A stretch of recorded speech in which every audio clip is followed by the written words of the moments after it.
and I do hope you're all well.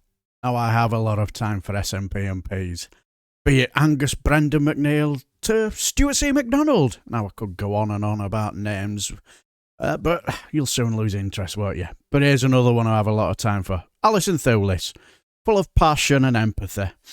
And absolutely tore into gurning Gullis last week, didn't she? So she's alright in my book. And here she makes a mockery of Suella Braverman's politics and her Rwanda Plan as well. Thank you, Mr Speaker. Mr Speaker, this is a dark day indeed, with this judgment, and particularly when the Home Secretary comes here to imply that having morals is fanciful. Enver Solomon of the Refugee Council has called this decision this policy wrong in principle and unworkable in practice, and I am certain that this will go to appeal, as the charities and those involved in it have stated. In the SNP benches, we will never get behind this policy, not in our name. And I remind people in this House that slavery, apartheid and marital rape were all lawful at one time, but none of them were right.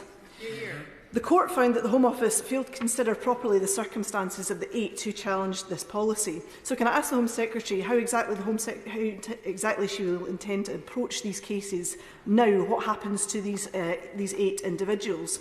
What happens also to the others who have already been issued with notices of intent? What confidence can they have in a system that didn't properly consider the cases of 8 people previously?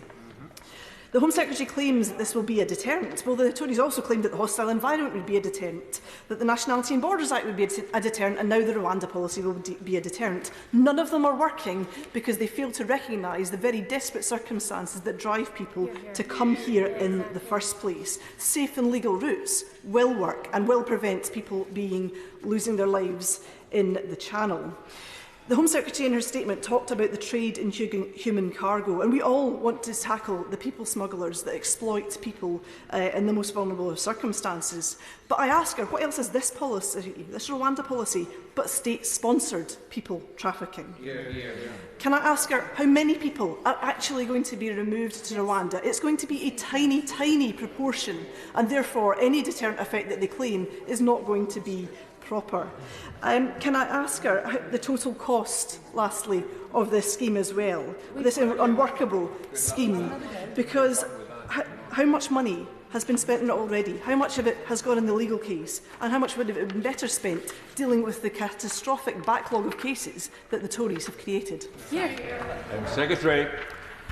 Well, I'm afraid that the Honourable Lady's ideological zeal is blinding and preventing her from taking a rational approach. I'm very proud of the fact that we've welcomed 450,000 people through safe and legal routes to this country since 2015. And I don't think anyone can claim that we aren't forward-leaning on all of this. And I think that the Honourable Lady and her party really needs to be honest about their position with the British people. They stand for open borders and uncontrolled migration.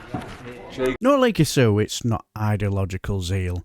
It's about treating vulnerable people with respect and doing what is right, and not what is good for a newspaper headline.